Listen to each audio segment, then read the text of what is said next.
दोस्तों, इस वीडियो में हम आपको टॉप 10 ऐसे देशों के बारे में बताने वाले हैं जिन पर कोई भी देश कब्जा नहीं कर सकता है। इन देशों पर कब्जा करना मुश्किल ही नहीं, नामुमकिन है। नंबर 10, सऊदी अरब। एरिया में सऊदी अरब के पास 21,49,690 किलोमीटर स्क्वायर का क्षेत्र है, जिसमें 3,57,00,000 से भी ज्यादा लोग रहते हैं। सऊदी अरब की टोटल जीडीपी 876.148 बिलियन डॉलर की है, जिसके कारण ये दुनिया में 18वां सबसे बड़ा इकोनॉमी वाला देश कहलाता है, जो कि अपनी टोटल जीडीपी का 8.4% अपनी मिलिट्री पर खर्च करता है। इसका मतलब सऊदी अपनी मिलिट्री पर खर्च करने में दुनिया में 9वें नंबर पर आता है। हालांकि सऊदी में मात्र 2,27,000 सक्रिय सेना है, इसके बावजूद ये दुनिया का 10वां सबसे पावरफुल कंट्री है। खैर, अब चलते हैं इससे भी पावरफुल कंट्री में। नंबर 9, तुर्की। तुर्की पूरे विश्व भर का एक ऐसा देश है जिसका कुछ भाग यूरोप और कुछ भाग एशिया में आता है, जिस वजह से इस देश को यूरेशिया के नाम से भी जाना जाता है। 7,83,562 किलोमीटर स्क्वायर के क्षेत्र में फैले हुए इस देश की आबादी लगभग 8,55,00,000 लोगों से भी ज्यादा है। फिर भी इस देश की जीडीपी दुनिया में 17वें नंबर पर आती है, जो कि 845 बिलियन यूएस डॉलर की है, और ये देश अपने मिलिट्री पर अपनी टोटल जीडीपी का 2.77% खर्च करता है। वैसे तो तुर्की सैन्य ताकत में पूरी दुनिया में 8वें नंबर पर आता है। इतना ही नहीं, नाटो में अमेरिका के बाद तुर्की की सेना आती है सबसे ज्यादा संख्या में और ताकत, जिस वजह से ये दुनिया का 9वां सबसे शक्तिशाली देश कहलाता है। Number 8, Germany. 3,57,000 किलोमीटर स्क्वायर के क्षेत्र में फैले हुए इस देश की आबादी यूरोपियन देशों में दूसरे नंबर पर आती है, यानी 8,42,00,000 से भी ज्यादा लोग जर्मनी में रहते हैं। जर्मनी की मिलिट्री पावर की बात करें तो जर्मनी की मिलिट्री यूरोपियन देशों में दूसरे नंबर पर आती है। मतलब जर्मनी के पास 1,83,700 सक्रिय सेना है और 30,050 रिजर्व सेना है। जर्मनी की सरकार अपनी मिलिट्री पर अपनी टोटल जीडीपी का 1.4% खर्च करती है। यह देश दुनिया में 8वां सबसे शक्तिशाली देश माना जाता है। नंबर 7, फ्रांस, जो कि 6,43,801 किलोमीटर स्क्वायर के क्षेत्र में फैला हुआ है। इस देश में 6,74,00,000 से भी ज्यादा लोग रहते हैं। इतना ही नहीं, फ्रांस के पास दुनिया की 6ठी सबसे शक्तिशाली सेना है, क्योंकि फ्रांस में 2,08,700 सक्रिय सेना है, जिसमें से 35,000 सेना रिजर्व है। और तो और फ्रांस की जीडीपी की बात करें तो फ्रांस की जीडीपी 2.94 ट्रिलियन डॉलर की है, जो कि दुनिया में 7वें नंबर पर आती है। और फ्रांस अपने जीडीपी का 2.1% अपनी मिलिट्री पर खर्च करता है। वैसे फ्रांस में मशीनरी, केमिकल, ऑटोमोबाइल्स, एयरक्राफ्ट और टेक्सटाइल जैसे व्यापार इस देश की इकोनॉमी मानी जाती है।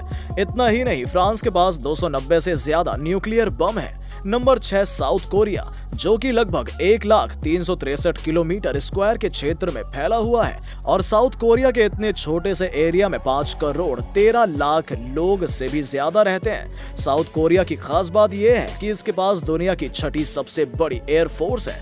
वहीं अगर साउथ कोरिया की जीडीपी की बात करें तो साउथ कोरिया की जीडीपी 1.80 ट्रिलियन डॉलर की है, जो कि दुनिया में 10वें नंबर पर आती है। और यह देश अपने जीडीपी का 2.8% अपनी मिलिट्री पर खर्च करता है। तभी तो साउथ कोरिया पावरफुल कंट्री यानी 140 देशों में 6ठे नंबर पर आता है, जिसके पास 5,55,000 सक्रिय सेना है और 2,75,000 रिजर्व सेना है। Number 5, Japan. वैसे 12,57,00,000 लोगों की आबादी वाले इस देश में समय का बहुत ज्यादा महत्व है और यहाँ के लोग दुनिया में सबसे ज्यादा मेहनती माने जाते हैं। तभी तो जापान दुनिया में अर्थव्यवस्था में अमेरिका के बाद तीसरे नंबर पर आता है, क्योंकि अगर हम जापान की जीडीपी की बात करें तो जापान की जीडीपी 5.586 ट्रिलियन यूएस डॉलर की है और ये अपनी टोटल जीडीपी का 1% अपनी मिलिट्री पर खर्च करता है।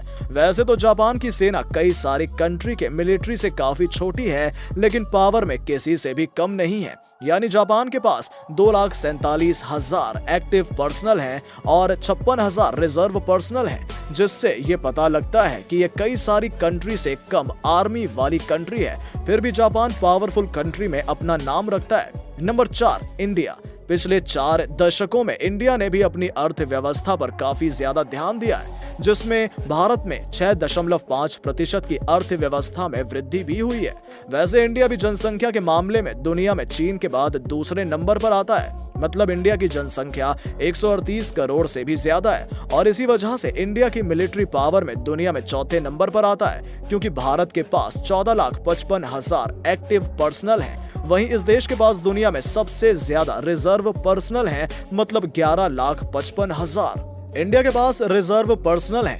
और पिछले कुछ समय से भारत ने अपनी जीडीपी का यानी 3.25 ट्रिलियन में से 2.9% मिलिट्री पर ही खर्च किया है और हथियार खरीदा है, जिसकी वजह से इंडिया दुनिया का नंबर 1 देश हो गया है हथियार खरीदने के मामले में। और कई अंतर्राष्ट्रीय एक्सपर्ट्स का कहना है कि आने वाले समय में यानी 2050 तक इंडिया अमेरिका, रशिया, सऊदी अरब जैसे देशों को पीछे छोड़कर मिलिट्री पावर में दुनिया में नंबर 1 पर आ जाएगा।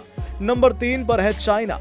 चीन दुनिया की सबसे बड़ी अर्थव्यवस्था वाला देश तो है ही, साथ ही आबादी के मामले में भी चीन दुनिया में नंबर 1 पर है। मतलब चीन की आबादी 140 करोड़ से भी ज्यादा है और जीडीपी के मामले में चाइना अमेरिका के बाद दूसरे नंबर पर आता है। चीन की पीपल्स आर्मी दुनिया की सबसे विशाल सेना है, क्योंकि चीन के पास 22 लाख सेना और 11,70,000 रिजर्व सेना है, जिस वजह से चाइना दुनिया में तीसरे नंबर पर रैंक करता है आर्मी के मामले में। और अगर इसकी जीडीपी की बात करें तो कहने को तो इसकी जीडीपी अमेरिका से कम है, लेकिन चीन की जीडीपी 29.4 ट्रिलियन डॉलर की है, जिसमें से चाइना अपनी टोटल जीडीपी का 1.7% अपनी मिलिट्री पर खर्च करता है। खैर, इसी तरह इसी सूची में नंबर 2 पर है रशिया। ग्लोबल फायर पावर के अकॉर्डिंग रूस मिलिट्री पावर में दुनिया का दूसरा सबसे शक्तिशाली देश है, यानी अमेरिका के बाद रूस दूसरे नंबर पर मिलिट्री पावर में आता है। इतना ही नहीं, रूस के पास 6,000 से भी ज्यादा न्यूक्लियर वेपन है, जो कि पूरी दुनिया में सबसे ज्यादा है। उसके पास साथ ही रूस के पास सबसे आधुनिक हथियार और युद्ध प्रणाली मौजूद है, जिसके कारण रूसी मिलिट्री को कोई भी देश हराने के बारे में तो सोच भी नहीं सकता है। और अगर सोचता भी है तो रूस उसे ज्यादा देर तक अपने आगे टिकने नहीं देगा। वैसे रूस क्षेत्रफल के हिसाब से दुनिया का सबसे बड़ा देश है, जिसके पास 7,98,246 किलोमीटर स्क्वायर का क्षेत्र है और जनसंख्या की बात करें तो 14,54,78,000 लोग इस देश में रहते हैं। और रूस का मिलिट्री बजट दुनिया में चौथे नंबर पर आता है, क्योंकि रूस अपनी जीडीपी का 61.7 बिलियन डॉलर यानी अपनी टोटल जीडीपी का 4.3% अपनी मिलिट्री पर खर्च कर देता है। हालांकि इसकी इकोनॉमी तेल पर भी निर्भर है, क्योंकि रूस तेल उत्पादक के मामले में दुनिया में दूसरे नंबर पर आता है। नंबर 1, अमेरिका इस दुनिया की सबसे बड़ी अर्थव्यवस्था वाला देश है, लेकिन यह हमेशा से नहीं था। दरअसल अमेरिका और स्पेन में 1889 में युद्ध हुआ था, जिसमें अमेरिका की जीत हुई थी, क्योंकि अमेरिका उस समय से ही हथियार बनाकर दूसरे देशों को बेचा करता था, जिसका नतीजा आज आप देख ही रहे हैं। यानी मौजूदा समय में तो अमेरिका दुनिया भर में हथियार सप्लाई करने के मामले में नंबर 1 पर आता है। साथ ही देश से ही टेक्नोलॉजी पर ध्यान देता है, और जिस वजह से आज अमेरिका में होने वाली हर घटना का असर दुनिया भर के अन्य देशों पर भी पड़ता है। अमेरिका हर एक चीज में आज दुनिया में नंबर 1 पर रैंक करता है, क्योंकि अगर हम अमेरिका की जीडीपी की बात करें तो इसकी जीडीपी 21.40 ट्रिलियन डॉलर की है और जीडीपी पर कैपिटा यानी प्रति व्यक्ति आय 62,280 डॉलर है, जिस वजह से अमेरिका के पास दुनिया की सबसे शक्तिशाली मिलिट्री पावर है। और अमेरिका अपनी सेना पर हर साल 778 बिलियन डॉलर खर्च करती है। साथ ही यूएस की एक्टिव पर्सनल 13,77,000 है, वहीं रिजर्व पर्सनल 7,99,500 है, यानी कुल अमेरिका के पास 21 लाख सेना है मौजूद समय में। और इन्हीं सब वजह से अमेरिका को दुनिया में मोस्ट पावरफुल कंट्री भी बोला जाता है। दोस्तों, अगर आपको यह वीडियो अच्छी लगी हो तो अपने सोशल मीडिया पर जरूर शेयर करें। उम्मीद करते हैं कि आपने ये फैक्ट बाबा हिंदी चैनल अब तक सब्सक्राइब कर लिया होगा, जिससे हमारी अगली इंटरेस्टिंग वीडियो आप तक पहुंचती रहेगी। अगर आपके पास किसी भी तरह के सुझाव हैं तो कमेंट बॉक्स में जरूर बताएं, ताकि हम अगली वीडियोस को और बेहतर बना सकें। चलिए मिलते हैं एक नई वीडियो के साथ, तब तक के लिए नमस्कार।